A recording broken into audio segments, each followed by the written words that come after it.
El día de hoy tenemos el gusto de recibir para analizar el tercer informe del presidente a Horacio Franco, flautista con más de 40 años de trayectoria, con reconocimientos en México y en varios países.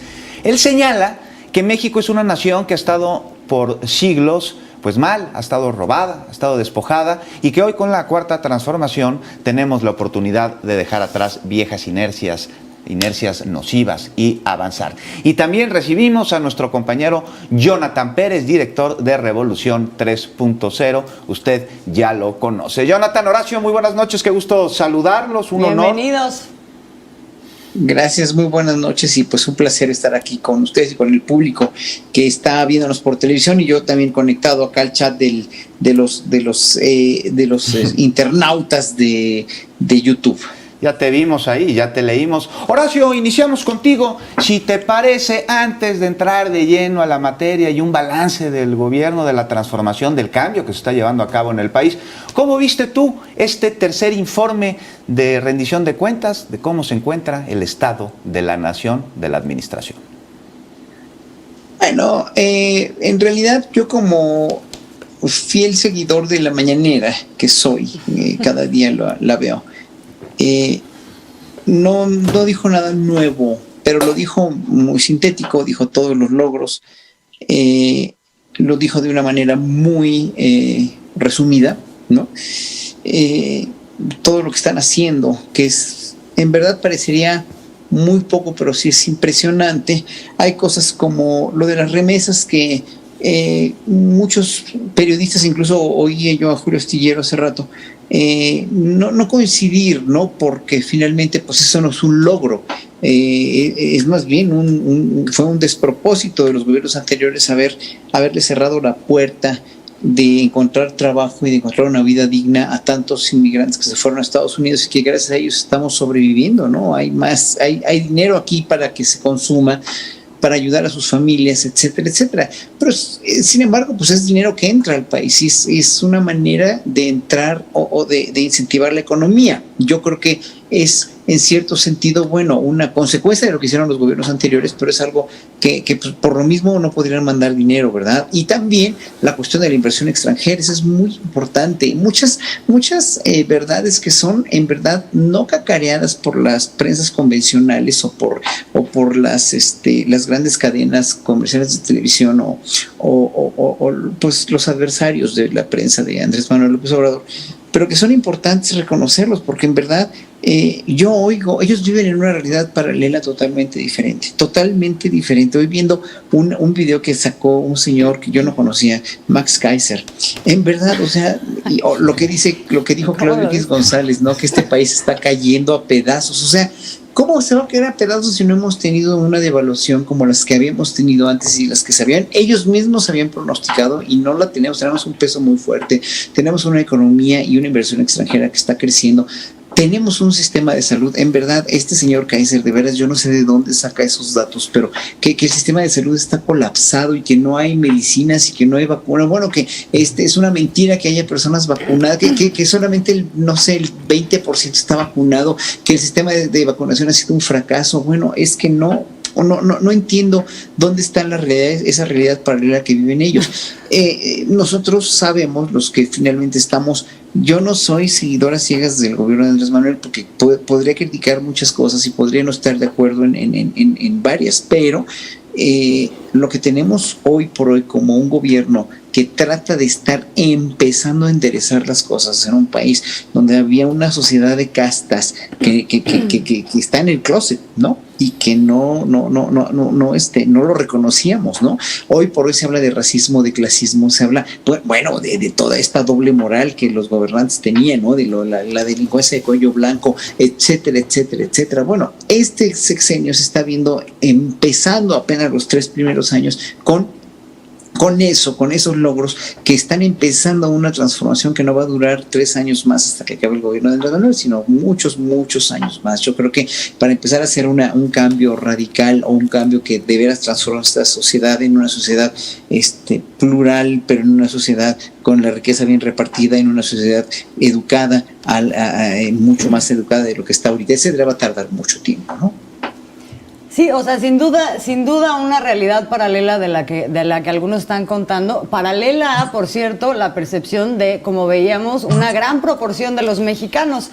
Y ahí quisiera ir contigo, Jonathan, porque hace un año tú, me acuerdo que aquí en esta misma mesa, nada más que sí estabas aquí, tú comentabas que los primeros años, el primer trienio iba a ser justamente muy doloroso porque había tanta cosa que transformar.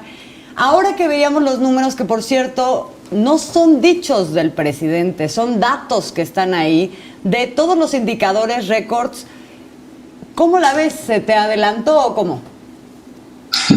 Hola, Azul. Porque decías Juan, que las transformaciones vendrían a partir del segundo trienio. Hola. Sí, yo tenía la hipótesis de que los primeros 3 años iban a ser muy dolorosos porque el cambio de régimen, al cambiar el régimen, se mueven todas las estructuras. Cuando verdaderamente quieres entrarle a una transformación, mueves las estructuras podridas que están en todas las instituciones y en todos los ámbitos de gobierno. Esto tiene que ver con la parte económica, con la parte social, con la parte de seguridad también. Es un reacomodo muy tajante, muy extremo, porque así fue planeada la transformación. Entonces, son 3 años, o han sido 3 años, evidentemente dolorosos, en donde se ha sufrido bastantes cosas. Y cuando hablo de sufrimiento me refiero a, por ejemplo, cambios cuando el huachicol, ¿no? El presidente decía vamos a combatirlo porque no es posible que se vaya en este delito tantos millones de pesos, miles de millones de pesos anuales, y hubo un poco de sufrimiento en la gente, ¿no? De que se quedó sin el combustible, pero entendió que era una lucha necesaria y que era una lucha que no había estado dando los gobiernos del periodo neoliberal. Todo eso, cuando me refiero a sufrimiento, me refiero a eso. Pero sí, yo pensaba que iba a acelerar un poco más a partir de este momento hacia adelante, pero lo sorprendente fue que metió el acelerador mucho antes. Yo creo que tiene que ver mucho con la pandemia. La pandemia vino a intensificar muchísimo las acciones del gobierno que tenía que atender, apresuró bastantes cosas que ya se tenían planeadas hacerlas y se tuvieron que hacer en tiempo récord para que ninguna persona muriera en la calle, para que ninguna persona se quedara sin un respirador o sin los medicamentos o la atención médica. Pero sigo sosteniendo que la segunda mitad de este sexenio va a ser más acelerado de lo que pensamos. Si ya hemos visto cambios estructurales importantes en la parte económica, sobre todo, que creo que era importantísimo cambiar la política económica, porque a partir de ahí se genera o pobreza o más bienestar o desigualdad o más equidad en el reparto de los recursos. Creo que es importante que eso se está acelerando y el presidente mismo ha dicho, vamos a mandar, ¿verdad?, una iniciativa de ley para revertir la privatización en el sector eléctrico en la Comisión Federal de Electricidad. Entonces vamos a ver 3 años más acelerados de transformación, de tomar decisiones más fuertes y contundentes para establecer un estado de bienestar, para que la gente tenga acceso a la salud, que sea verdaderamente un derecho, para que los estudiantes tengan el derecho a la educación, para que todo lo que nos privó el neoliberalismo, para que todo lo que nos negó el PRI y el PAN en el pasado, los mexicanos y las mexicanas podamos tener acceso a ellas, no como un privilegio, sino como un derecho humano, como un derecho constitucional.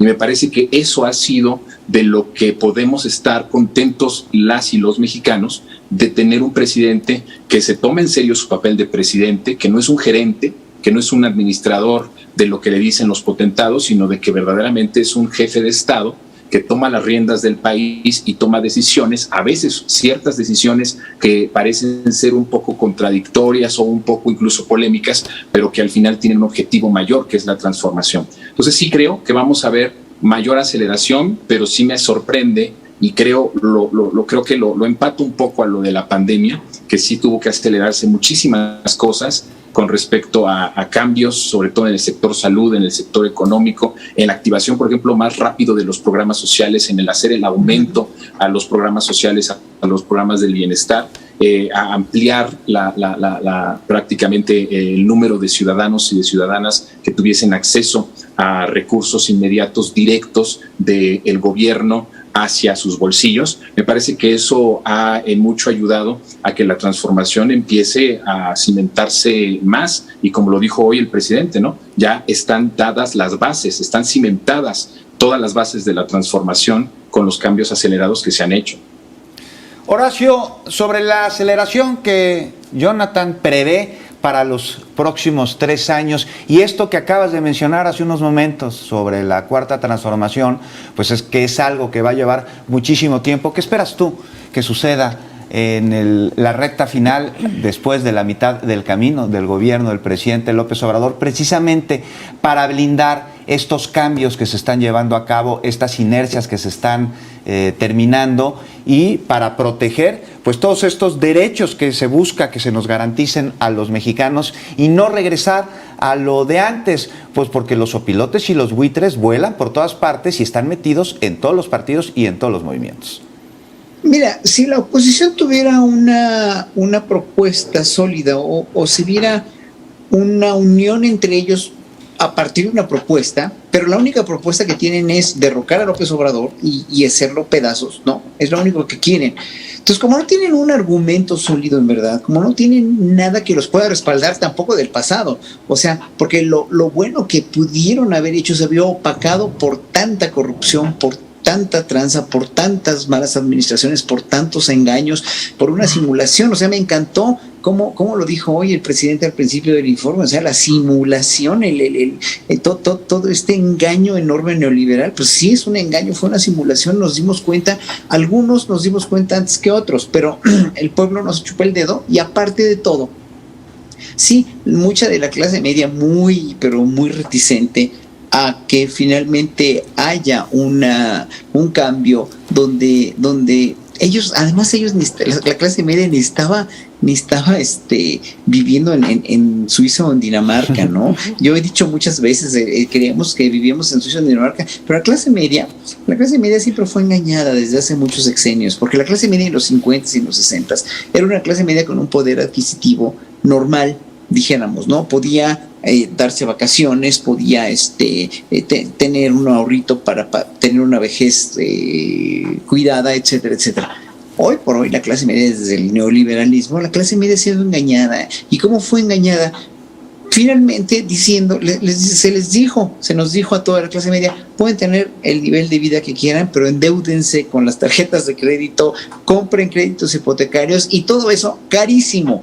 ¿Para beneficiar a quién? Pues a la gente de cuello blanco, ¿no? No tanto delincuentes per se, pero pues aquí vinieron a hacer su agosto todos los bancos, todas las hipotecarias, todas las financieras que prestaban dinero a de veras con réditos carísimos, como en ningún lugar del mundo, con tantos intereses. Y claro, la clase media pues se hacía tonta porque pues debía todo, pero no tenía nada en realidad, ¿no? O sea, podía sí acceder a viajes, podía sí acceder a muchas cosas, pero la clase media en los 80s, 90s y en las primeras décadas de este siglo ha sido engañada, ¿no? Y entonces ahora que digan que el populista, que el dictador, o sea, se me hace verdaderamente descabellado porque no reflexionan realmente, no reflexionan lo que también engañaron los gobiernos anteriores a esta clase media. Entonces, ¿por qué hablo de esto? Porque en realidad lo que va a necesitar López Obrador para trascender su sexenio, a otro que tiene que ser del mismo corte, obviamente, ¿no? Que se olvide la gente, además, que nos va a llevar a Venezuela y que la dictadura, o sea, esas son verdaderamente patrañas. Si fuera una dictadura y si fuera Venezuela, no tendríamos un tratado de libre comercio, no tendríamos las excelentes relaciones que están procurando Estados Unidos y México, pese a que Estados Unidos es un yugo que tenemos que soportar por años y lo hemos tenido que soportar por siglos. Bueno, y entonces, lo que sí va a ser difícil para la segunda mitad del sexenio, creo yo, que va a ser muy intenso, como dijo Jonathan, y coincido plenamente con él, pero va a ser difícil por la repartición de las cámaras, ¿no? Y van a tener que agenciarse, no sé, yo creo que cualquier reforma más trascendente o más grande les va a costar un poco más de trabajo, pero obviamente lo tienen que seguir. O sea, ya estas reformas que ha hecho López Obrador son irreversibles. cuarta transformación está irreversible, ya no queremos, y es más, ni la clase media más sensata quiere regresar a la corrupción y a todo lo que había antes, pero sí, el problema es que estaban impacientes porque esto cambiara. El pueblo mexicano estaba muy impaciente y no lo vamos a lograr si nos desesperamos o si no somos en ese sentido tan buenos ciudadanos como para entender que un proceso no nada más requiere de un presidente que es un gran estadista, sí, y que tiene un gabinete que es a veces falible, que lo hemos visto también, sí, ¿no? Y que tiene un partido político, un Morena que nació como un movimiento de regeneración con sus ideales, pero que se puede desmoronar en el momento en que se empiecen a pelear como perros y gatos también. O sea, todo eso puede suceder, pero si el pueblo mexicano sigue con esta visión de que sí queremos que cambie nuestro país a largo plazo, no a corto plazo, no estamos esperando resultados en un año más o en 2 o en 3, es una cuestión de largo plazo porque estaba podrido desde hace siglos enteros. Por eso siempre he dicho que lo que tenemos que tener mucho los mexicanos con esto es paciencia. Y finalmente, aunque me haga muy decadente pensar ahorita, muy prematuro pensar en un sucesor entre Sheinbaum, entre Rocío Nale, entre Marcelo Ebrard, entre quien quieran, entre Adán Augusto López, para mí no es sano pensar en un sucesor todavía. Para mí lo importante es dejarlos trabajar a todos ellos y que hagan las cosas lo mejor posible y estar como pueblo siempre al pendiente, criticando lo criticable, reconociendo lo reconocible y finalmente ser muy crítico siempre en la cuestión de la próxima revocación de mandato, en la cuestión de por quién vamos a votar y en la cuestión de también estarle diciendo a la oposición, bueno, si quieren ser oposición, tengan buenas ideas, por favor, hagan algo, tengan una propuesta, porque no tienen ninguna. A ver, ahorita quiero regresar al tema del largo plazo, de la paciencia, del futuro, pero quiero regresarme un poquito a esto que hablabas de la simulación y el engaño, Horacio, porque digamos que es directamente proporcional a lo que se ha logrado por simplemente darle la vuelta, digamos, a ese escenario de simulación y engaño. ¿Y de qué hablo? Me acuerdo cuando en 2018 le decían al presidente, bueno, ¿qué vas a hacer? No, pues voy a construir aquí, voy a atender a los pobres, ¿no? Y eran una cantidad de acciones, digamos, de gobierno en términos de redistribución del ingreso y todo. Y todos decían, sí, está muy bien, pero ¿cómo lo vas a hacer? Y los fundamentales pilares eran combate a la corrupción, honestidad y austeridad. Decían, ¿eso qué? ¿Cómo se come? Eso no nos va a alcanzar. Y cuando hoy vemos el nivel de cosas que se han logrado hacer por el solo hecho de seguir esos 3 pilares, no sé ustedes, a mí me parece impresionante, Jonathan. Sí, eso de los ingresos es una cosa muy interesante. Crecieron estos ingresos en pleno año de pandemia 3.4%. Para que te des una idea, a estas alturas, en el sexenio de Calderón, sin crisis, había subido 0.1% y en ese sexenio, en este año pandémico, crecieron los ingresos 3.4%. Y cuando ves, por ejemplo, estoy hablando de los ingresos que es la parte fiscal, lo que se está cobrando, que tiene que ver mucho con la política de no privilegios, que es una promesa de campaña del presidente, que todos paguen impuestos y que los que tengan más dinero sean los que paguen más. Es por eso que hay un logro ahí. En el otro es la parte me acuerdo mucho, y bien lo dices, en los debates y en las mesas de análisis de los medios corruptos y de los medios hegemónicos, decían, incluso los analistas económicos decían, es que no le va a salir las cuentas, es que no lo va a lograr, es que está mintiendo, es que de dónde saca tanto dinero para hacer tantas cosas. Bueno, estamos a 3 años y la frase hoy del presidente que se volvió tendencia a nivel nacional, que es tengan para que aprendan, es verdaderamente la demostración de que se podía hacer mucho con esos pilares que justamente tú acabas de decir, con el combate a la corrupción, que es un pilar importantísimo, en donde hay grandes resultados, con la austeridad republicana, porque además era muchísimo lo que se gastaba y lo que se sigue gastando, por cierto, en los organismos estos autónomos que tanta gente defiende, que son verdaderamente se sienten pues emperadores, se sienten reyes, que se les pagan las comidas, que se les pagan los viáticos, que se les pagan los viajes, pero en la parte de la parte del gobierno se ha quitado por completo y esto ha permitido mucho ahorro. Y por otro lado también, que creo que es un punto importante, que es justamente el que estos recursos verdaderamente se vayan a los temas prioritarios, que al quitar la corrupción, al quitar esto, se sepa hacia dónde va. Y eso es importante porque va ahora a un estado de bienestar. Es decir, la gente sí lo puede captar cuando en alguna tarjeta del bienestar ve depositada una cantidad de dinero mayor a la que recibía en el sexenio pasado, cuando ve que se está trabajando sus impuestos en diferentes construcciones, por ejemplo, de universidades, de infraestructura, de las obras que están dando miles de trabajos en diferentes partes del país, sobre todo en el sur, que había sido una de las regiones más olvidadas de los sexenios pasados. Me parece que eso es uno de los logros. Por eso decía, si hay algo en lo que podemos estar contentos los mexicanos, tiene que ver en el cambio de la política económica. Creo que es un gran triunfo de la narrativa que tenía López Obrador y lo ha podido demostrar con hechos que era posible hacer un cambio en materia económica, un cambio en la ecuación en donde la ciudadanía resultara ganadora y no saqueada, y ese cambio ha sido verdaderamente espectacular. E incluso yo creo que hasta los que más apoyan al presidente tenían alguna duda de si era posible cuando decía, al quitar la corrupción vamos a lograrlo, al quitar la corrupción, al quitar los privilegios lo vamos a lograr. Había cierto escepticismo en muchas personas, incluso del movimiento, pero con estos 3 años ha demostrado que es verdad, ha demostrado que puede cobrar más impuestos a los que más ganan, ha demostrado que se pueden quitar los privilegios, ha demostrado que se puede hacer una distribución de estos recursos, ha demostrado que la corrupción es un cáncer que estaba ahogando al país y que no permitía que fluyeran apoyos sociales o estado de bienestar.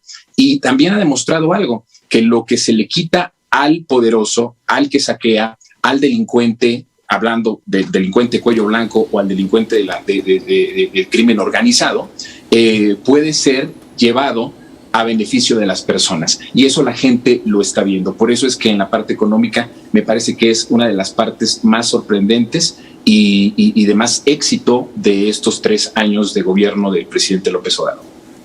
Queridos, casi se nos está acabando el tiempo, pero sí quisiéramos hacer una ronda para cerrar. Y quisiera regresarme ahora sí con lo que estabas contemplando, Horacio. Quisiera ir contigo porque quiero hacerte una pregunta yo.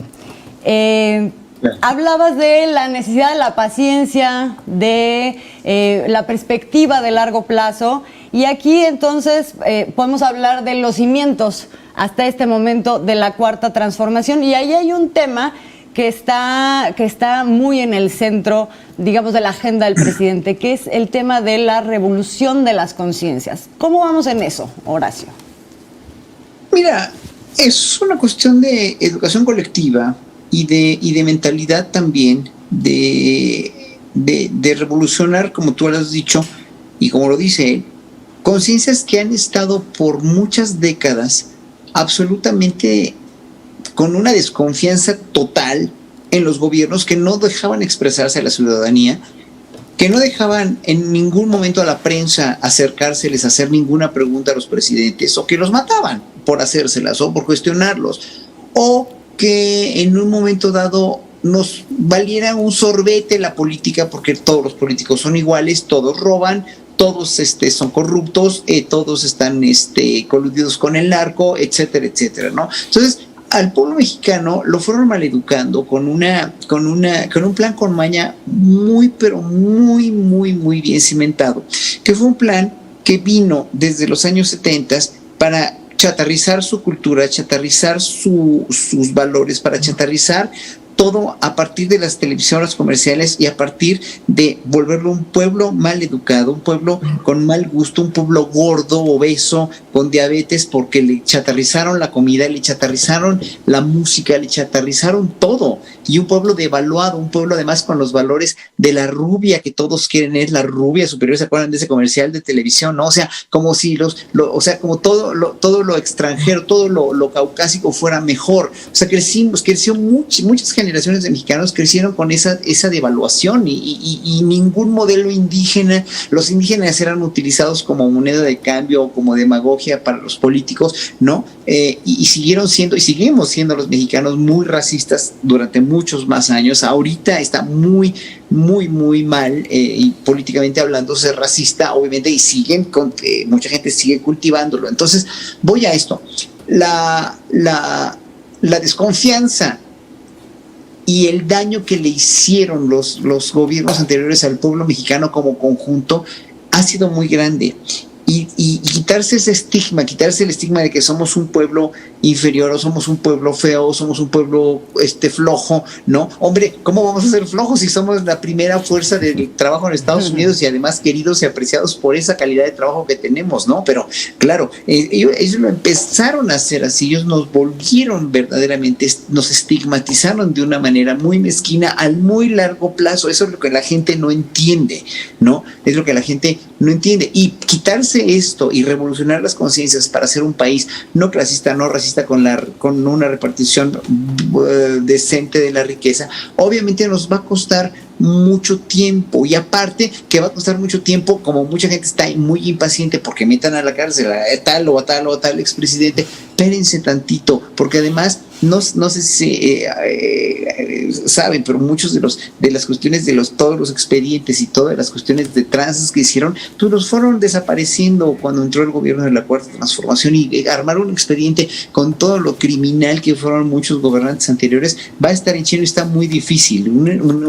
Un expediente que verdaderamente logre el debido proceso y tengan todas las armas para meterlos y refundirlos en la cárcel, como pues muchos funcionarios se merecen en los sexenios pasados, ¿no? Entonces, en eso tenemos que ser pacientes, tenemos que ver que no está nada fácil. Yo no defiendo la lentitud de la Fiscalía, soy de los principales cuestionadores de esa lentitud de la Fiscalía de Gertz Manero y de su comunicación con el pueblo mexicano, pero viendo lo que pasa, viendo todo este trasfondo de que sí fueron muy mezquinos y se cuidaron mucho de no dejar rastros ni vestigios de muchas de las tranzas que hicieron, sí, evidentemente va a estar muy difícil y nos va a costar mucho trabajo. Entonces tenemos que tener paciencia para todo eso y concientizar a la colectividad mexicana de que si queremos un buen país tenemos que ser patriotas, pero no para nosotros clase media o para nosotros clase privilegiada o para nosotros, no, tenemos que ser patriotas para todos. Y si queremos nuestra Dinamarca porque somos mucho más ricos que Holanda o Dinamarca en recursos naturales, hombre, coño, como dicen en España, tenemos que repartirlos mejor, ¿no? Repartirlos bien, como ellos sí lo hacen. Lo poquito que tiene Holanda o Dinamarca, o lo poquito que tiene Suecia, que no se compara con lo mucho que tenemos en México, sí lo han repartido bien. Y miren qué países son. Jonathan, tenemos un par de minutos y nada más, pero sí te quería preguntar, una vez que ya vimos pues que este es el primer gobierno en muchísimas décadas en sí llevar a cabo un cambio, el primero en la historia de México que lo hace sin fusiles, si consideras que está cojeando a mitad del camino de algún pie, ¿y cuál sería? No, me parece que es parte del gran trabajo titánico de reconstrucción y de transformación en el país. Y hay algunos aspectos que son más complicados y más difíciles, como el propio presidente lo ha asumido como jefe de Estado y que se lo ha dicho a la gente. Hemos estado teniendo estas cifras no tan buenas en feminicidios, en diferentes otros delitos. Decir las cosas como son, sin tratar de manipular a la sociedad, me parece que también ese es un gran cambio. Y hay cosas que van a tardar un poco más. La parte de la seguridad y de la pacificación es un tema muy profundo y es un tema muy escabroso. Recordemos que están las estructuras del crimen organizado muy poderosas también, y también estas reaccionaron al cambio de régimen y a la transformación. Entonces hay una resistencia de todas las élites económicas, políticas y del crimen organizado que convivían en el pasado, que tenían colaboración, que se ayudaban entre ellas para un fin y un objetivo principal, que era el beneficio propio y el saqueo de nuestro país y el temor y el exterminio. Ahora, con la Cuarta Transformación, ya no tenemos esto. Entonces, por supuesto que sí, hay grandes metas. No se está cojeando de un pie, se está asumiendo un trabajo que va a llevar más tiempo de lo que a lo mejor puede ser la política económica, ¿no? Y en ese sentido creo que ahí hay un pendiente, como el propio presidente lo reconoció, en la parte de la seguridad, en la sangre que sigue derramándose en el territorio nacional, en las millones de lágrimas de personas, de mexicanos que de alguna forma sufren por algún familiar o algún amigo que fue desaparecido en este periodo de guerra. Es decir, hay muchas cosas que no se van a solucionar, como decía Horacio, de un día a otro, pero que sin duda alguna hay el compromiso de que se va a afrontar y de que se va a dar solución. Creo que no hay pie que se esté cogiendo, sino siento que se está de alguna forma llevando un poco más de tiempo ciertas cosas en donde sí está muy descompuesto la situación, ¿no? Pues señores, ha sido un placer conversar con ustedes esta noche, seguramente y ojalá lo podamos volver a hacer este mismo equipo, esta mesa, que la verdad es que es muy agradable tenerte aquí por primera vez, Horacio. Muchísimas gracias por haber aceptado nuestra invitación y como siempre, Jonathan, bueno, pues tú sabes, un placer tenerte cada miércoles. Un abrazo, Horacio, Juan, Azul. Muchas gracias y muchas gracias por este aprendizaje que para mí, yo todos los análisis que hago son análisis como ciudadano, pero aprender de un gran periodista o de grandes periodistas como ustedes, siempre sus opiniones son maravillosas porque enriquecen mucho y precisamente ustedes van a ser una parte de esta, ya la tuya revolución 3.0, sí, pero de una revolución de las conciencias que están haciendo todos ustedes. Muchas gracias. Gracias, Horacio. Un abrazote, muchas gracias. Gracias, Jonathan. Buenas noches. Con esto nos damos una pausa, no se vayan. Volvemos.